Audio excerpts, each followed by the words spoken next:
Hello and welcome. In this lecture, we're going to be understanding the main steps involved in compiling C++ files in Unreal. Let's dive in and see how they work. So it's soon going to be time for us to start using code from the outside, from other files, and we need to learn how this works in C++. To do that, we need to take a little bit of a detour and understand in more detail what's going on when we compile our C++ code into binary. So here are the compilation steps that are used. We start off with your code, your C++ files, your header files, all in various text files. These get fed into a tool called the Unreal Header tool. Now, this tool is responsible for taking all the Unreal specific pieces of syntax and using them to generate more C++ code. So let's have a look at some examples of where we've got this Unreal specific syntax. This U class in capital letters, that is Unreal specific syntax, and so is the CryptRaider API thing here and the generated body there. And basically what's going on here is the Unreal Header tool will see these different pieces of syntax in your code and go, okay, I need to do my job. I need to go in there and I need to add a bunch of stuff. It's going to replace your generated body with a bunch of code that makes our lives easier when using Unreal.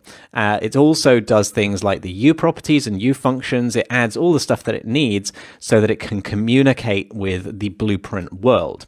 So that is the first step. It converts all of its Unreal specific stuff into actual C++. Once we've got the actual C++, we can then feed it into a standard C++ compilation process, which takes 3 steps. The first is to deal with the pre-processing step. So this doesn't actually touch any of the C++ syntax and actually only deals with lines that start with a hash. So we've got a few of these pre-processing directives. These are dealt with by the preprocessor. The next step is what we actually call the compiler. It takes our code and it converts it into executable binary, but it doesn't quite complete the step because it only does it on individual C++, what are known as translation units, basically C++ files. So it takes a C++ file and it translates that into binary individually, each individual C++ file. And then the third step is the linker, which brings all of that together and outputs an executable that we can actually run, a single executable. So let's have a look at these standard compilation steps in a little bit more detail with an example file. So imagine that we had a game.cpp, and it's a very, very simple game because all it does is add 1 and 1 together. But to add 1 and 1 together, it is having to use a function that's declared in a different file, in the math.h. So the math.h declares add, but it doesn't actually define what it does. So that is done over in the math.cpp, and you can see it's a very simple implementation indeed. Now, what happens at the preprocessor step? Well, like I said, it deals with any preprocessor directives, which are things that begin with a hash. So the hash include math.h basically means just copy everything in math.h into here. So what it does is it takes these 2 files and it combines them together to create a new output file called game.i, basically game.include.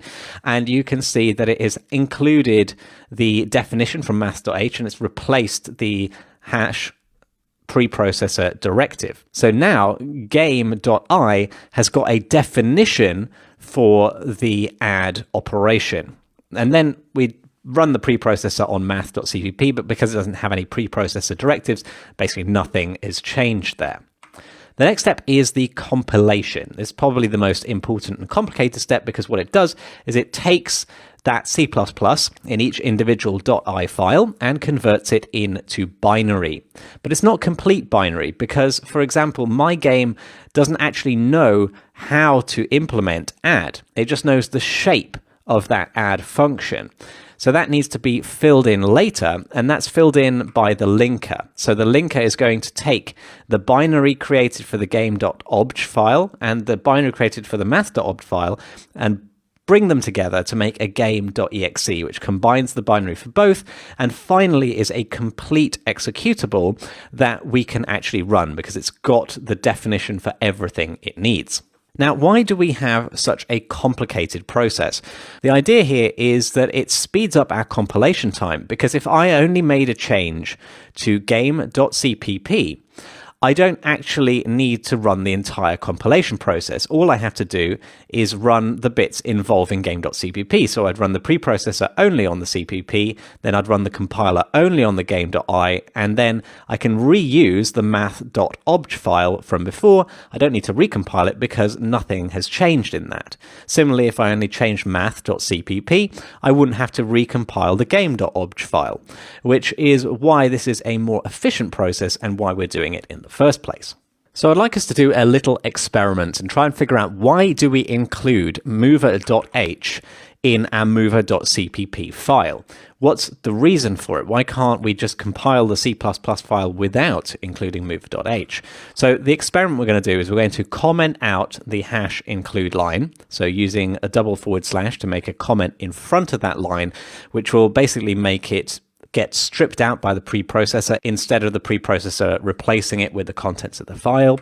We're then going to recompile, and I'd like you to have a look at the error messages that come out and see what it says, to see if you can try and understand what it is that we're including this mover.h for. Pause the video and have a go. Okay, welcome back. So let's put a double / at the beginning of this line, which basically makes it null and void. And then we're going to do a Control-Alt F11, and we're going to have a look at the output of live coding. So look, we've got some errors straight away, very, very early on. And what it's saying is that umover is not a class or namespace. And there's some other stuff down here. It's saying that primary tick component hasn't been declared, that super isn't a class or namespace, getOwner is an unknown identifier. And basically what this is saying is, you've talked about umover here, but you've not defined it anywhere. You've not declared it anywhere. So I don't know, the C++ compiler says, I don't know what this is. So that's why we are hash including the mover.h, because mover.h declares the class. It says a umover is a class and it derives from uActor component and it's got these methods, etc. It's declaring what it means to be that class. So without that declaration, the C++ compiler can't continue. And that's why we need to include that header file. Great stuff. So hopefully you now understand a little bit better the process involved in compilation of C++, and particularly compilation of C++ in Unreal. I will see you in the next lecture.